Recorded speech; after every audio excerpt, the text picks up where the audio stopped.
Arizona Congo TV. Babi Arizona Congo TV. Exemple, le belle comédie, musique, nous sommes dans la carte de chaîne Arizona Congo TV. Ezali. Oh, mais mission Bani, la carte Arizona Congo TV. Ezali. Babi s'abonner massivement dans la chaîne Arizona Congo TV. Oh, il y a qu'à s'abonner à Arizona Congo TV.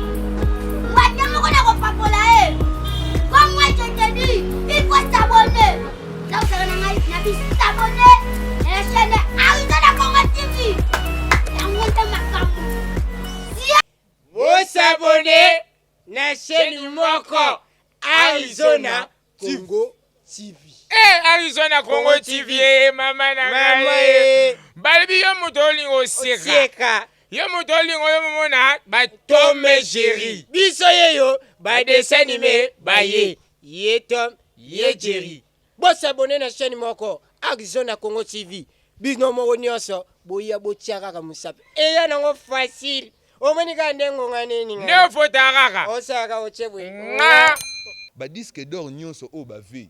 Na obo tanga ba kombo pu ba yanke ba koya okanela ngapamba. Ba disque d'or nyonso o ba ve ba olo ba za disque d'or te. Falinde alinga za disque d'or. Wana ezaki ba video ba banda sana poto. Izate ke yo ya ofinga ba ya baninga bakolo ba ya na bango ba fingi bango te. So bino batu bolingi poli kasi bolingi babenga batu na politesse. Do yo ya ofingela baninga bayaya bakolo bayaya bafingi bayaya na bango te. Donc si je comprends bien, tu n'es pas d'accord na ba comportement ya innocent vis-à-vis ya les King Fali. Non. Non, innocent betana nous disque te. Buti kolota. Innocent binisaka ba single, innocent kutibiso na kini ya utimboka yemba banzembo na anglais. On a écouté la chanson Liput en 2006. Innocent il était au village. Il n'était pas à Kin. Biso to say ba Motorola ba Motorola ya ba V6 ba otindela biso nzembo ya Liputa na Chombo Fali aye na YouTube totala ba clip ya Fali pour la première fois neti olo balikambo neti ya disque d'or na Kin soki so neti yo ndozana oyebi ba disque d'or a Kin ngana oyebi so eza dukuta Fie na biso Noël ngama makanda azwa déjà. En tout cas wana il faut iTunes à notifier. Arizona Congo TV. Nabi s'abonner à la chaîne Arizona Congo TV. Babi Arizona Congo TV. Exemple, le belle comédie, musique, nous sommes dans la carte de chaîne Arizona Congo TV. Ezali.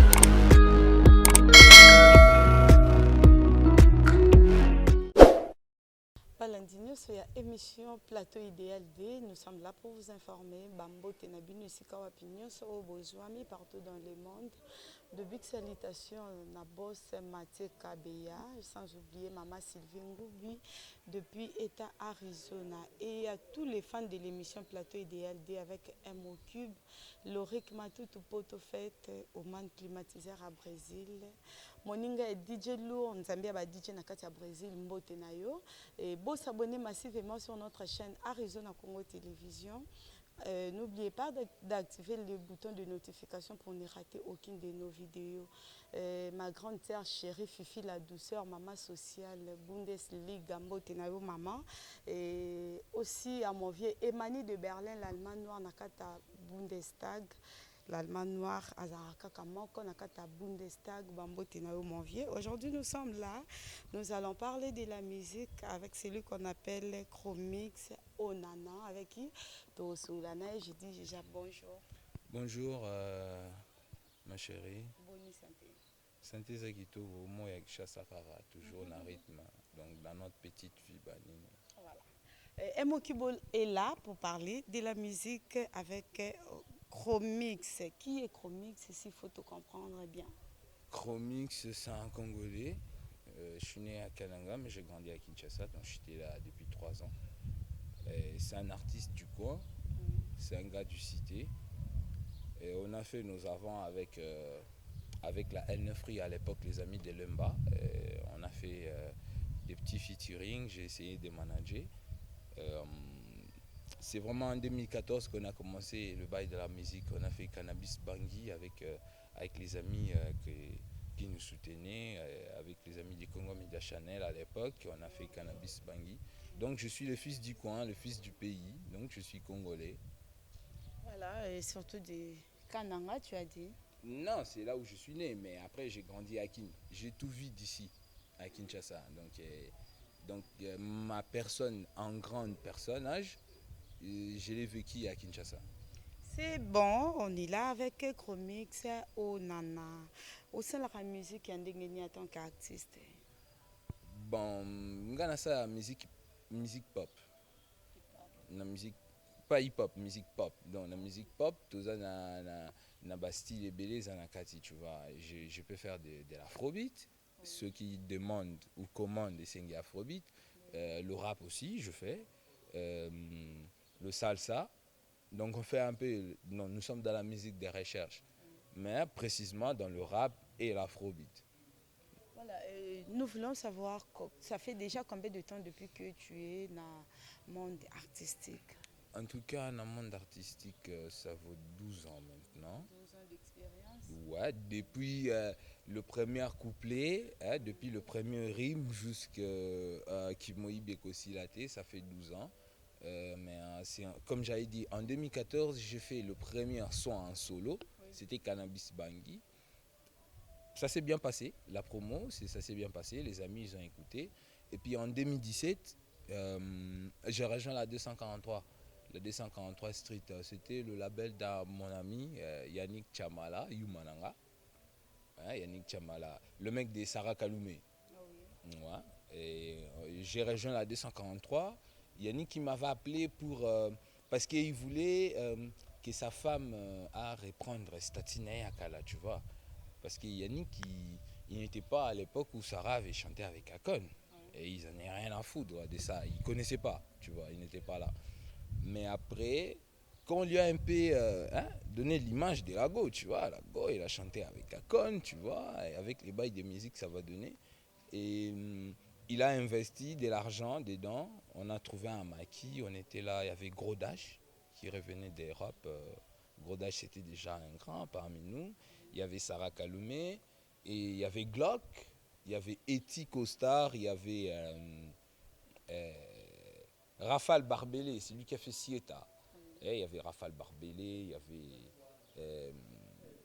y avait les négros de Matete, j'ai un peu oublié les noms. On était vraiment un groupe et on a fait la 243 Street, tu vois.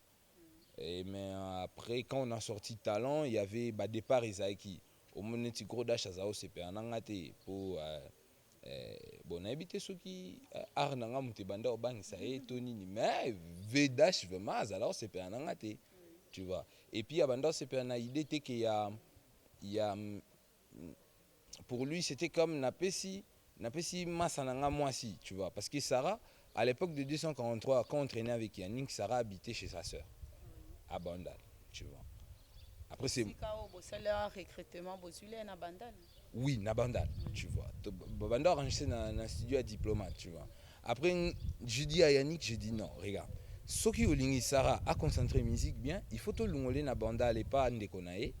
Aya n'a pas allé, côté Oza comme ça, au Lucas Studio, parce qu'à l'époque, ils enregistraient chez Diplomate. Et puis moi, j'ai ramené Yannick chez mon négro Angala, mon ancien ingénieur des studios Gotham. On est parti au Sombi Studio, et Panae, on a parlé, et puis tu as recruté ce que l'artiste Nyonso, ou déjà Babanda est dans le studio, il y a Diplomate, c'est dans Bandal, tu sais, tu vois, tout le monde dormait là, tout le monde s'est réveillé, wana, tu vois, et puis tu sais, système il y a studio, so mon toisin a enregistré.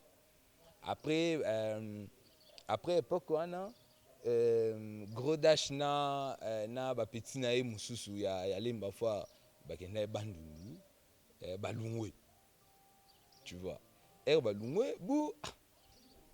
Et puis nego nanga Yannick quoi comment regretter non Gros Dash balungwe tala bakomeli nga boye ngana sina bi problème ezate banzembo ezali biso photo betaka ba son ebima so son ebimi tokanga to beta talent ndi o remarquer que na talent il y aura 4 artistes qui beta na talent, le reste balungwe déjà.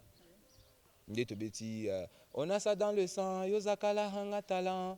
J'ai trop d'avance, na lekyo na mola yo tolo ti talent. L'échec on connaît pas, natiaki couplet ya bate qui fait la peau na succès rappeur tongo pourquoi bah si c'est rendez-vous sur le terminus du succès tu devrais t'asseoir na c'est tu vois. Quand on a sorti Talent, on a sorti Pourquoi les Libendé, on a sorti Tchabaloué, clip nango nde créé moi ba jalousie banini clip nango jamais bimate. Tu vois, mais bah clip oyo bimaki ezali clip à Talent, clip à Temalago, toyo ça la sauvage na Rafale.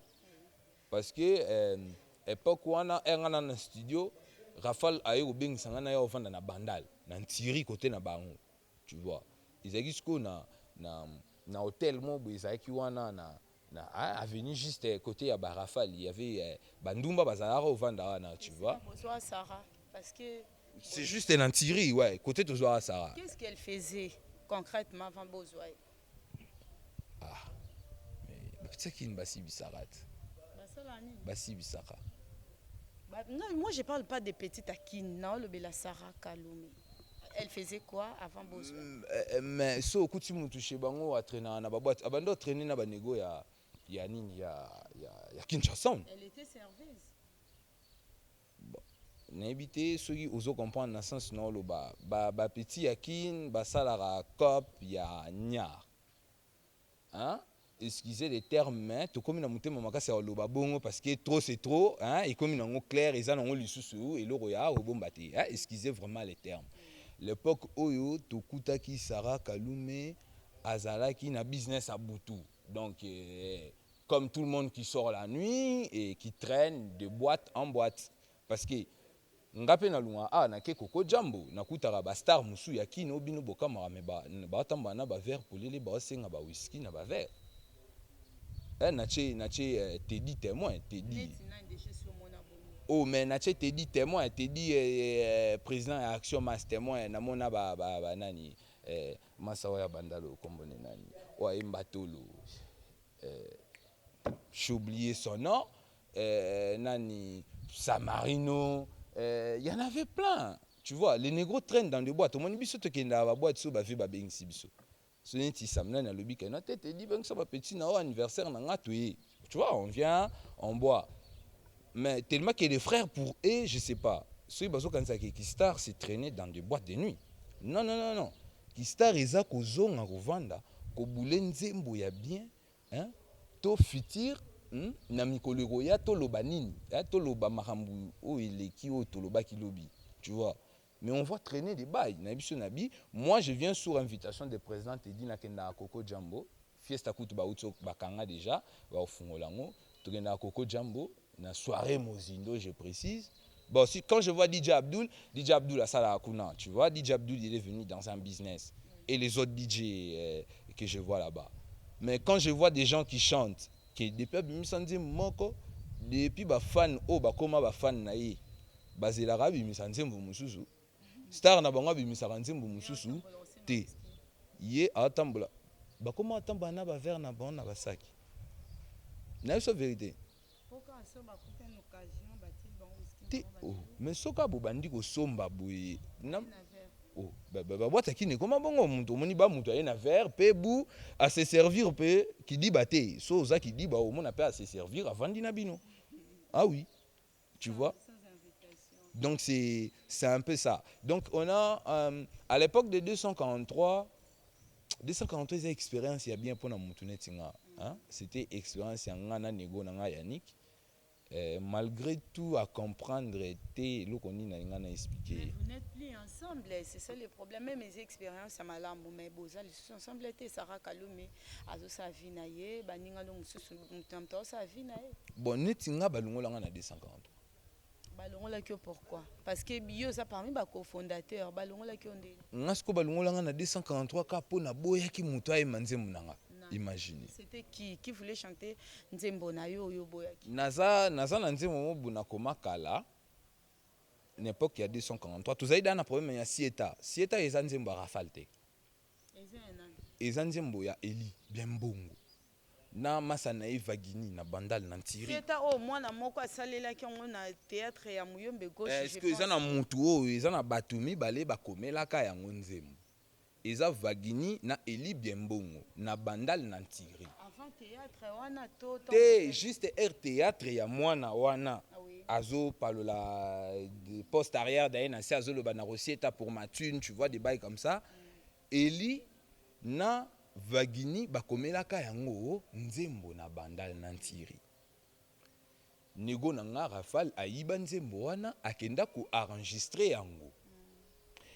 Enregistré yango ebimi ba vagini ba eshenga parce que vagina azali na posa na côté na 253 parce que masana Rafale azali na posa ya to zoyer mais biso to zali na posa to zo batu na mabele na ya bandolinga bongo te ya bandolinga to zo akaye ozomba abeti sieta vagini a réclamé nzembo nabi mais yo obetaki yango mais mukande ezate preuve ezate moyen tout ça là autrement ezate nzembo wana ebimi eleki mikolo sieta ebeti nesa ba on a bi sieta eza effet et aussi langala po eza nango vidéo ya mwana mobwe et que ça mo aussi langala et c'était comment que na aussi langala mwana mère ayo kozwa bord nanga mona banda obeta aliama kana mwenjere mama ba jopina kaye twan génération sans soutien bango na ba mama na bango ba koma kote kanyangala katoyo wana na banda o préparer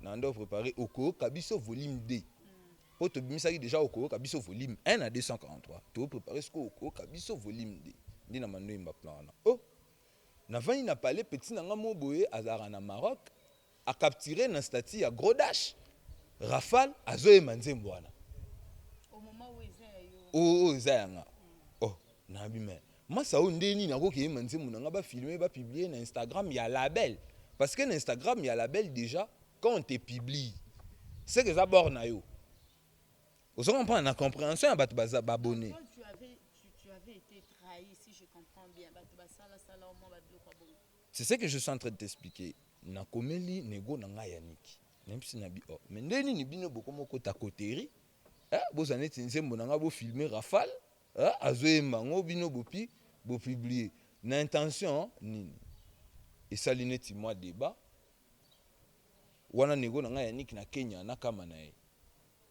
to bengani le lendemain nango allo masama mona ma ezande nini ote biso toza na Kenya banini parce que de ça moi Kenya ezaki pe allié na kombo na nga mais par rapport à neti ba fiti ba nini ba yoki bango mo sko bat bakenda Kenya bazali na banzembo te ngamu na tikale na kini muna zali na banzembo osoma mbana bake après ba benginga mwana mai désordre eza wana banini yo muto zo créer yango après na yoki ezane sino so na mwana mère na nganga na yende to benda boule po bord esale mabongo pour moi la main azara président 243 te président 243 ebani ngandi muna cha président 243 nesi nabi comme nego na wana mususu wana tikali président ya ba biker yo komi président 243 street ya Mamandu ya Ndule Yannick Chamalat vous comprenez na ko mona ma binga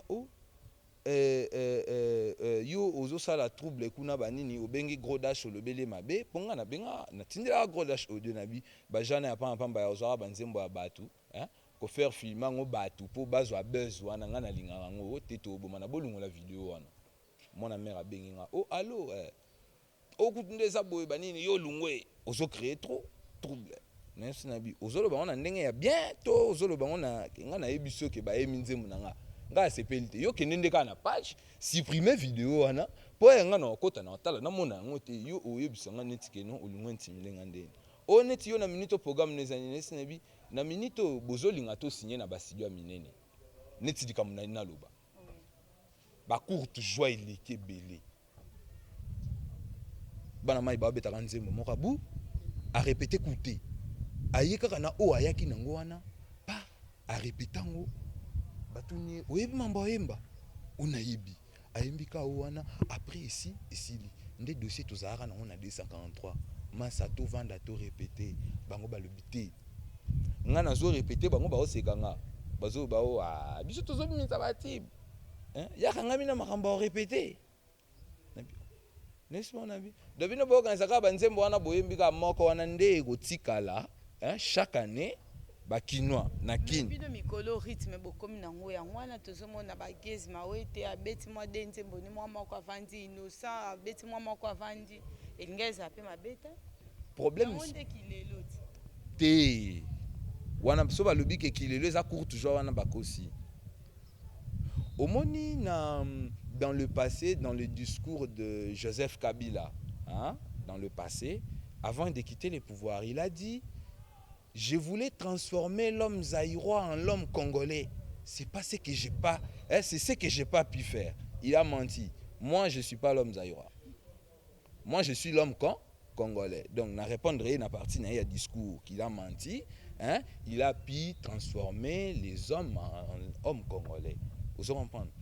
Il faut tout lungola lukuta. Yebisanga neti débat bozo sala ya nego na biso. Nani taku na bi nego na biso. Petit o ya Vodacom Superstar nani innocent. Bino bozuye boche. Asa quand même moi Asa petit frère. Asa moi mobile. Pe na âge asa petit frère. Té na âge asa petit frère. To komo lo babongo.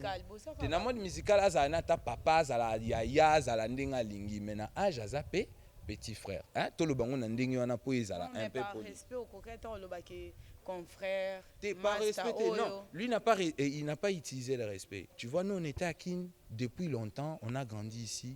On a vu ce qu'il fallait en dire avec les quartiers latins. On a écouté la chanson Liput en 2006. Non, ça, il était au village. Il n'était pas à Kin. Herbiso, tu sais, il y a Motorola. Motorola, il y a V6. Il y a Biso Nzembo, il y a Liput en Chombo. Il fallait aller sur YouTube, total à clip, il y a fallu pour la première fois un musicien congolais en ligne sur YouTube. Parce que nous, on avait des familles qui nous donnaient des téléphones pareils. Nous, on en avait. Et puis, le téléphone avait une mémoire de 512. Hein, et il y avait une capacité de recevoir 5 à 6 clips. Et on avait ces clips-là. Ils n'étaient pas là. Ils étaient que yo finga bayaya baninga bakolo bayaya na bango bafingi bangote. So bino batu bolingi polikasi bolingi babenga batu na politesse. Do yo finga la baninga bayaya bakolo bayaya bafingi bayaya na bangote. Donc, si je comprends bien, tu n'es pas d'accord dans le comportement innocent vis-à-vis les King Fali. Non. Non, innocent betana nous disent que t'es. Boutiko lota. Innocent binisaka ba single, innocent kuti biso na kini ya utimboka yemba banzembo na anglais. Biso mutu to pesi poso yemba na lingala to misi ba temalago, to misi ba chabaloué, ba talent et autres na ba saraka lume. Innocent t'es. Innocent utimboka yo présenté na Kinshasa awa a fêté diplôme na ye. Tokenda kotika ye une fois tokenda kotika kutu yete tokenda kotika Sarana na Gaz Fabulous na fête na ye moko boya anniversaire so na ma campagne kuna une fois na nego na ngaya niki mais ce qui aujourd'hui to vandi boye parce que biso to zaiki te po biso to bando koma banzemo bango bazana po baza bata court du jour ba komara ba single si nous on respecte Fali c'est parce que le gars il a les capacités de lancer 12 types. C'est pas que non, lui sucer sa bite ou faire genre. Non. Mais les gars, ils lancent 12 types. Et aujourd'hui, on est content de dire ça qu'un Congolais a fait 46 millions de téléchargements streaming. Il n'y avait pas. Bah, disque d'or, nyonso o ba ve. Na bo tanga ba kombo po ba yanke ba koya okani na pamba ba disque d'or nyonso o ba ve ba lo ba baza disque d'or te falinde alinga za disque d'or wana ezaki ba vidéo ba bando ça na poto ba ve bele ba kosa biso ke baza ba disque d'or nazo bisa so koti na biso ka eza plateau idéal faut beta non je te dis soki okoti na iTunes parce que il y a ce qu'on appelle Denzer il fait une distribution sur 250 quelques plateformes de téléchargement. Netinga naza à l'époque nazaki instruit na Denzer. C'était quoi musique diffusion des bails comme ça. Ndenge ngana manager Saint-Tiche toche Kimoyibe kosi la tête toujours proposant na B Black hein. C'est ça, na B Black c'est un bail de téléchargement des Bomaye musique, les fils du pays, ils sont alimentés, ils ont fait un studio, ils m'ont appelé, ils ont dit non, si tu as des tubes hein, tu as toté quand même na ba plateforme. Vous comprenez? Donc lelo nakin soit to lungo la respect. Pour l'ukute zanakati, yango mon tozo yemba Kimoyibe kosi la te, l'ukute kosi la te. Même na pano balu bakutu bakomi tika kanyaka tika moyibi tika donc tika lokuta changement de mentalité surtout ça vous comprenez neti ero lo balikambo neti ya disque d'or na kini soki so neti yo ndozana oyebi ba disque d'or à kini ngana oyebi so eza lukuta Fie na biso Noël ngama makanda azwa déjà. Ah, en tout cas wana il faut iTunes à notifier disque d'or na éviter azwa yango na na sélection nini. Mais si tu dis que Werason a fait le succès mondial, je suis d'accord. Hein? Mais estimer comment il a fait pour avoir un disque d'or, na estimation tout ça nango ya lelo c'était ça compliqué, tu vois? Parce qu'à l'époque on vendait des CD, tu vois? C'était des CD qui se vendaient. Na évité à teka ki disque na maison ligne. Mais aujourd'hui c'est les ceux qui ont évité kasi to accompagner idée na bongo ya Kofi Olomide yé pour éviter. Na ebisio boy Kofi aza notifié na iTunes T en tant que disque d'or. Ni Wera, ni JB. Ils ont menti. Tu l'as dit, hein? J'ai posé la question. Ah ben tu l'as dit. Biso to yebiké, c'est parmi ba vieux au bazo ba disque d'or. Non. Yo ebisi biso T. Donc ils nous C'est ont quelle menti. maison? C'est quelle maison? Omoni kala air to banda okolo na kin. Omoni époque nani engia makoyara na victoire. Ibima na journal. Ozomban. Omoni époque on a obiso to zara to monara revi ya Wera koyi na moto. Hein?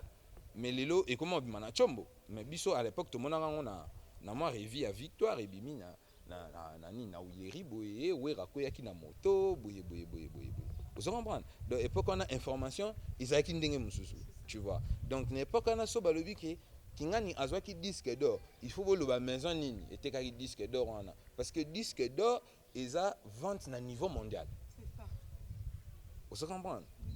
Donc des problèmes il y a disque d'or wana. Mais tu dis que mutu oyo OK dans Kalaté hein c'est nabi qui retourner très bien hein a reçoit disque d'or parce que sur a disque d'or et vous allez essayer on a biso que non un gars de chez nous a dit disque d'or. C'est des rêves qu'on a fait, mais qu'on n'a pas encore accompli. Mais quand un grand frère, hein, il est presque, tu vois, hein, il est presque, il va faire le truc. Qui est ce grand frère-là? Mais c'est Fali, ma chérie. Mais il faut parler, il faut c'est Fali. Voilà, il faut qu'on applaudir. Mon tout temps, Wazali, le bata papa n'a pas pour les Mukendi, aimons-nous vivants. Tant qu'on soit apprécié, Misala les King, il faut qu'on ait c'est comme ça, ma chérie. Yende Moutou, parce que pour avoir un disque d'or, il faut atteindre 50 millions de streaming. Il a déjà atteint 46 millions. Donc, dans Kalaté, hein? vous comprenez? Donc, naboy débat au neti bozo sa neti, moi na mo ba uta nembo kabanda olutaki, abando lotaki Kinshasa, a épé na Kinshasa, a gagné Vodacom Superstar, après zongi na mboka. Après moni ke na mboka ndule esimba te, il faut ya na kin. Après bazongi se na kin, abeti featuring na Wera, abeti ba featuring na bato mususu pa. Après tomboki, bino pe bo encourager bolobi ke ote. Est-ce que Lance Pierre vraiment ba rocha Lance Pierre bo bomi aigle? On a dessin animé. Pour aigle volara na angle ya batou. Aigle les aigles ça vole très loin. Si peut-être na mboka batala la documentaire te biso na kin total la documentaire. C'est irréfléchi. C'est vraiment irréfléchi. Les aigles ça vole très loin. Très loin parce que les aigles ça voit de très loin. Quel problème y a-t-il entre toi et Innocent? Moi je n'ai pas de problème dans tout ça. Je veux que les amis disent au moins la vérité. Netinde nazaboy. Na vandikara na la moki na ke boule netina kanga photo na Fali. Ça peut pas me venir à l'idée. Pourquoi? Fali c'est un Kinois comme moi qui vit à Kin. Mais mutu o auti bois la siko hein akoki ko kende ko luka Fali akanga ne photo neti série Innocent gagné qui Vodacom Superstar na ba 2011 nde ba memaka yake kanga photo na Fali. Innocent ngo pe asuka kana kanga photo te ba yemba pe na Fali déjà. Na ebi nzembo na te. Non na ebi on te. Ouais. Et ça rapport lingi na Innocent to. Problème, ce n'est pas question il y a aimer ou ne pas aimer quelqu'un. Nous sommes sur le point de ce qui est visible, ce qu'on avait vu, ce qu'on voit maintenant. Je te parle d'un enfant innocent, un petit gamin qui est venu à Kin, bah voter pour Namawa. On dit bah voter orphelin. Vous comprenez? Je te dis la vérité. On a blagué. Après bout, tout le monde accueilli par.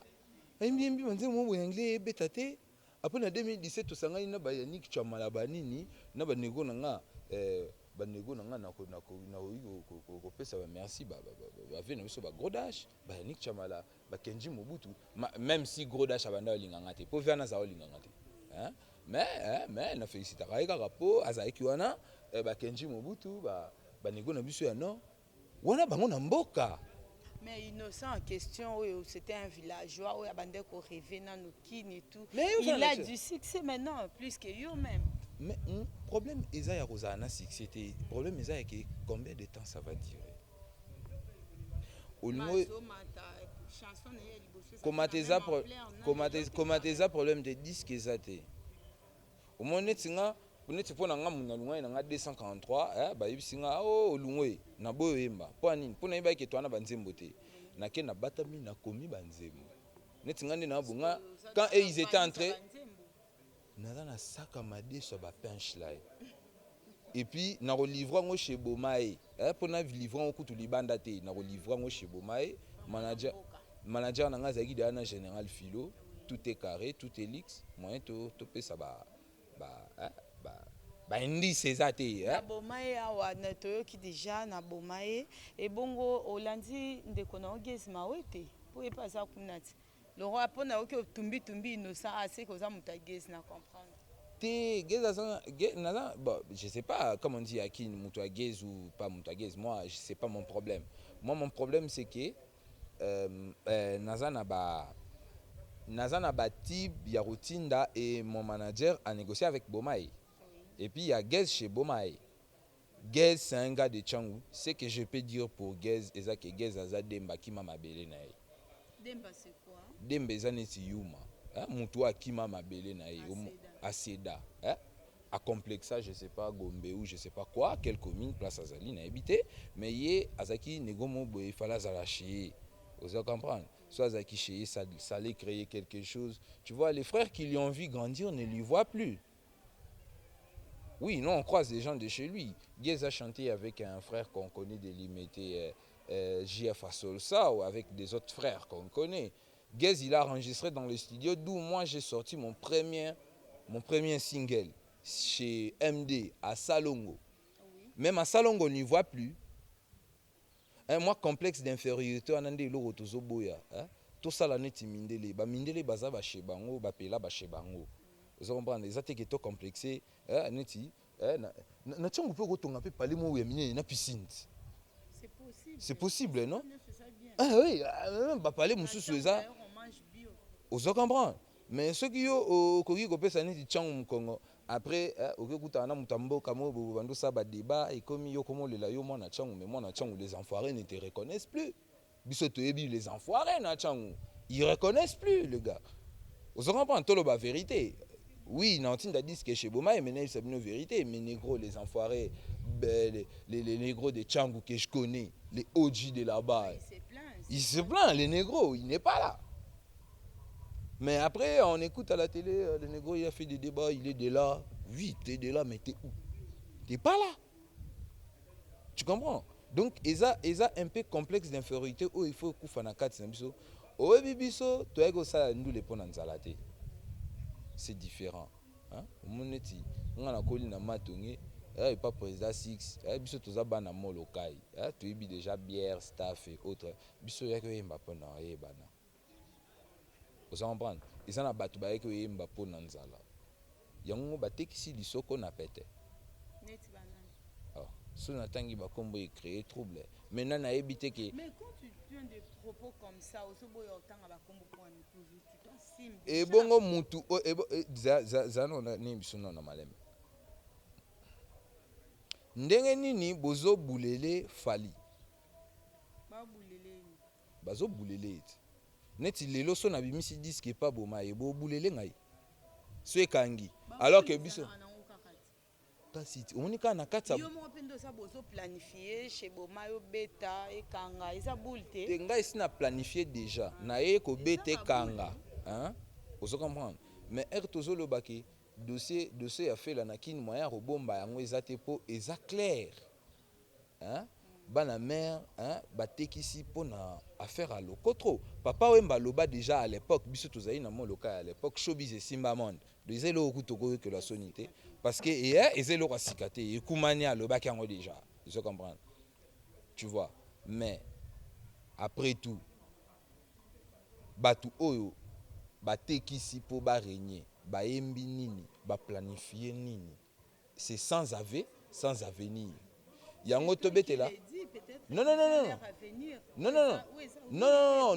moi je suis un artiste qui a lancé des singles et kangana kin donc son a vu que na mikolo ko ya na lancé disque hein je mesure mes phrases hein vous comprenez nazo mesurango très bien et puis na vu na lobby naza déjà en plein enregistrement tozana président Dauphin na studio na Okapi follow hein banego ya Okapi vraiment ba yambanga kitoko tozo enregistrer disque kuna pas président Dauphin vous comprenez donc quand je te dis que nazo assumer ba hein makambo nazo ba ke trop bimisa disque et ko beta hein poto yebi ke ba disque zate vous comprenez ba sali ba label po ba yiba bana mai banzemo oui ba auto bimisa ba plaja awa nini nzembo oyo banego na biso nzembo ya petit na biso Glock tozaka ne na 243 na basara kalume ba auto piraté yango dernièrement et pas soi-disant ba star yakin a été oipwani pour parking à Grand Hôtel na netondité mutu moko te sa tekisi billet à $20 bana mai ba parking à Grand Hôtel plein à Betiti lobby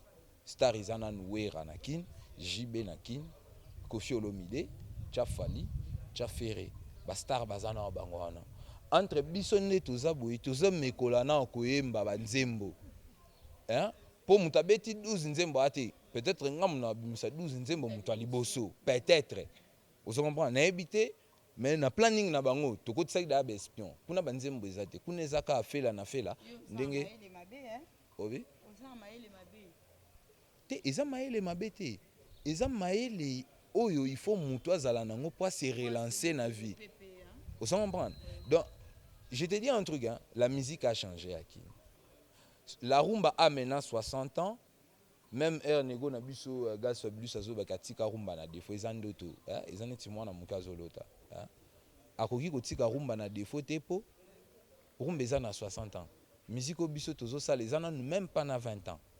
Ok, voilà, je comprends. Une fois, c'est toujours des choses qu'il faut. Une fois, Nazaki était enregistré dans le studio, na que le but, mutaloba tika rumba na défaut, aza PD, donc le ban na gaz fabulous.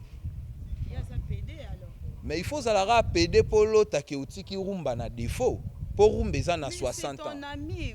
Non, c'est pas mon ami. C'est pas mon ami. Quand tu as parlé de l'histoire des Innocents, l'anniversaire, si c'est la fête des Innocents, c'était toi, Gaz Fabulous et Sarah Kaloumé. C'est-à-dire que vous partagez déjà. Non, en fait, on voulait, moi j'étais un producteur qui voulait lui recruter. Après, lui, il nous a répondu avec mon ami que non, on ne peut pas lui recruter parce qu'il est dans d'autres bails. Et puis, dans ces bails-là, ils sont partis dire que Batika qui rumba na défaut. En tout cas, s'il avait produit chez nous avec mon négro Yannick, on allait refuser une phrase pareille. C'est que... C'est ce que je peux dire. Parce qu'avant de dire ça, il faut raisonner si la rumba a quel âge. La rumba a 60 années. La réparation n'a pas d'âge.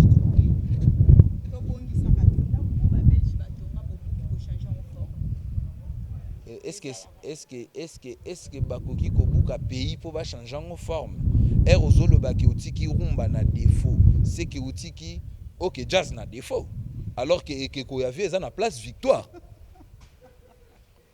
toke ubuka ngo mais lobat pe ba negro na ba vandi ba chez ozo comprendre omoni mutu omoni bomengo eza niveau na niveau ndenge mutu azo imaginer que ngindi to abongi na vie ozo comprendre neti mutu mo bando rive ka uta alunga na parler mo boya mukia ya ofanda neti na lingwa la awa ende biso tozaka na balingwa la boya futela pona peut-être eza bomengo po alunga peut-être na cité moko boye lointain na ye ofanda na Gombe angindi pona ya koleka pe na TV alobi ke non ndena bona ngindi eza neti kande Innocent alungwe mboka komi na Kinshasa alobi ko kaina fali. Tu vois, c'est un peu, hein, tu vois, c'est par rapport, hein, il y a moutou na moutou. Mais ça, tu as une réalité qui va calculer, hein, au moins niveau de cocanité, hein, ça pas tout n'a pas, c'est pas pareil, ça pas tout et ça pas tout. totambola nango kaka, mais c'est pas pareil. So ba filmer ça pas tout ça pas tout li papa ils ali papa. Donc ce que je peux donner conseil en intégralité zaki, la vieille rumba a vieilli. La rumba a vieilli, elle a 60 ans maintenant, elle pourra nous quitter dans 2 ans, elle pourra nous quitter dans 20 ans, elle pourra nous quitter dans je sais pas combien de temps. Comme profil, oh ils ont payé ça, il y a musique, il y a futur, il y a musique hip-hop. Tout vendre, tout travailler. Là, la musique qui pourra remplacer la vieille. Vous allez comprendre, c'est le pop. Vous allez comprendre. Donc, nous qui faisons la musique qui pourra remplacer la vieille. Tout répétant bien, parce qu'aujourd'hui, Werason a un label, il fallait un label. Hein, les grands musiciens de la musique typique ont des labels pop. Ils n'ont pas des labels de musique typique, ils ont des labels de la musique pop. Alors, tout ça, là, effort pour Namiko ya to bimisa ba disque ndenge ba OK jazz ba beta à l'époque ndenge ba fali ba beti ba disque depuis ba 2006 style. Tu vois. Mais to vanda te ke omeli moi na parler bu otetuki tellement que réseaux sociaux ba pesa ngo mutu nyonso et belé fait bazana bango en mode gratuit bazo koma bi komela tout le monde écrit on sait pas quoi lire. Tu vois. Donc c'est un peu ça côté wana to ça la vraiment maele hein. Si tu veux insulter, il faut y aller au lobby. Pe okoki ko défendre yango. Mais na débat où ils ont les manettes actuellement, té eza débat correct té. Il faut ba bandela moneti na adage ya nani nguma kangami na mutambu pa lika kwa zoleka nguma ebisi hotel lungola ngai. Eza neti na débat bongo do toloba nini. Té tozongisa na nguma zonga nanu place ozaki lika ku yozonga na place ozaki. Tika e bongo aza mongol. Vous comprenez? Donc eza bongo. Donc surtout bandeli neti to lobage innocence on la place non fali on la place non gaz moi te on la place non au moins arrêter baba mongol. Tika yo leka fali yo muto banda leka leka ke makamu nao innocent tika la wana na gaz so bilus akimba mabele na nde komela est compliqué. Vous comprenez? Gaz mawete. Tu vois moi tu vois nous on vit dans d'autres business. Muto akoye bango peut-être batuna leki ya batuna leki ya Nita Marabout nego nanga Walker so na lobi que je vis dans d'autres business ya ko comprendre. Vous comprendre? Mais bano ya mikeo basangani ba yekoli komela kalate ndé ba compliqué à faire. Mais on va sortir un disque. On va sortir un disque, ça promet. To yembine tiba. Kofinga tonga kamboka te mwana mama. Za vigilant ba sumbaga na sanité. Bopoto peza nango chebino te o ya chichi depuis okufa opposition esila totikala kaka na bakopera nzambe bango na umela basakana babeta ndemboli pate basakana. Tu vois, on est dans la nation il est avec nous. Tu vois, donc on va sortir des tubes pour les Quinois, pour les Congolais. Non, en tout cas moi dans la musique je suis investi. On chante sur le pays. Ce qu'on voit avec les politiciens, ce qu'on voit avec le jeune Quinois qui se transforme en Kuluna et autres. Oui, au lobiatika Kuluna, mais au proposé Nini. Tu vois, nous sommes dans des questions pareilles. Vous comprenez? Neti dossier a ndenge ba passer avec ça balongoli bilama na linga na tuna pona zongela ko sambela na linga na yeba nani asala lipa. Question on a beaucoup tout on a ba page na bino na sala lipa pasteur ko répondre na question bongo na ensemble en église na. Tu vois, on parle aussi des pasteurs comme dans des tubes qu'on a fait chez avec mon négro manager Yambalo yo mangomba nde toye kolobela tokabola mabota poto kende gologota yo kandenge évangile à dollar et kaboli lisanga wana pasta zoloba bata $100 baleka na gauche ba mona bikamwa sert biso tozana détecteur et envoûtement ba frère peut bazo satisfaire ba sert na encore évangéliste à sainté sert philo nanko pasta bimina mundimi ba sali vidéo bien aimé dans le Seigneur ba sali vidéo. Tu vois, on est en train d'améliorer pour que les Quinois se retrouvent. Le disque vraiment c'est basé sur le point que les Quinois se retrouvent. Il y a vraiment des effets sociaux, des choses qu'on vit dans le quotidien, dans les disques. Et on passe le message aux frères qui veulent soutenir l'œuvre de Dieu. Parce qu'un vrai disque, c'est l'œuvre de Dieu. C'est Dieu qui passe le message à travers ses enfants. hein, pour qu'ils comprennent comment ils pourraient en faire avec leur pays et autres. Merci beaucoup. Ouais. Chromix, Onana, tu as vraiment bien parlé. Merci pour ta disponibilité. Et en gros, tu as dit que Makambouya, Innocent Gezmawe, ça quand même pas si côté la jeunesse congolaise, beaucoup de côté si na kofinga, ba musique côté buzoba.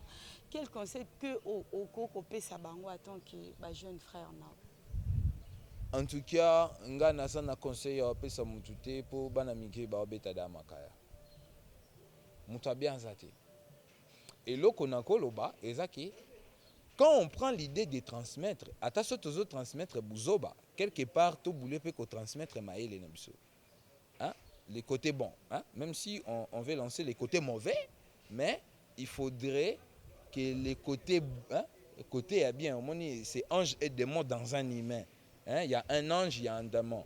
Même si tu utilises trop ton côté démon, mais il faudrait toujours te souvenir où ça est la paix côté non il y a moins. Tu vois. Mais sur la situation de la musique, déjà la musique congolaise avait déjà eu des malformations depuis le début. Depuis le début déjà, difficulté à reconnaître refrain, message, rime et autres, tu vois, dans les rumba. Peut-être Bisso Erto Bimisaba disque World dans les futurs, ndeto régner na mikolo ya, ndeto tandeni tokoki ko rectifier, ndeni tokoki ko banda Bimisaba ba disque et autres.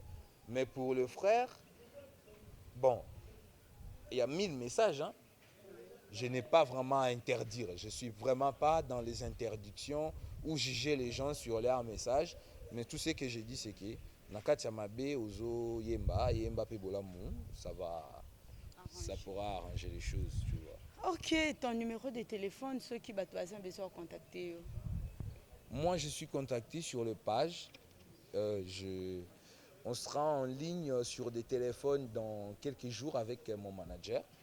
Mais on est vraiment en contact sur nos pages Chromix Onana officiel, on a le page de manager Santiche, on a le page de l'émission. Si vous contactez le page de l'émission, vous pouvez nous contacter.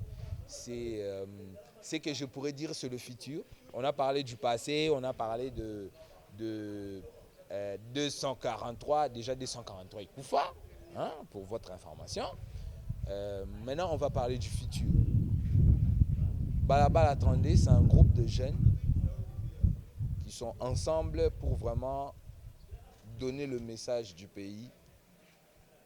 Le message est ça m'a air moussou na kiyanke, mais air moussou ça m'a fait bien. Normal, et avec ça, on est ensemble avec les Américains, les amis de Lingwala, mes amis de Lemba, Ogoshi, Milangi, il y a mes amis de Bandal, Clan Wingé. C'est vraiment nous avons un cercle, hein, un cercle et mon aîné. Ça disque en 2021. Et disque on a enregistré sûrement chez Président Dauphin. Des côtés tout bandit déjà quoi enregistré en haut. Et Kobimae sur les plateformes de Boma et Musique avec Général Philo, accompagné des managers, grands managers Saint-Tiche, qui est là avec moi de tous les temps. Et à part ça, Tchasuko, patron nanga, Moïse Samnani, Bango Bazanangaï, Teddy Ngongo, les amis d'Action Mass, tous les champions de Kinshasa, Tobimisa et Beta, en tout cas Eko Beta. Oui, ça m'a bien naza domicile. Na Beta Libanda de. Bato bazo multiplier ba fort beleza ba Beta Libanda. Ngana médicament à domicile. Kinshasa c'est à domicile, c'est chez moi, tu vois. C'est si je suis à 500 km d'ici, je serai déjà à l'étranger, tu vois.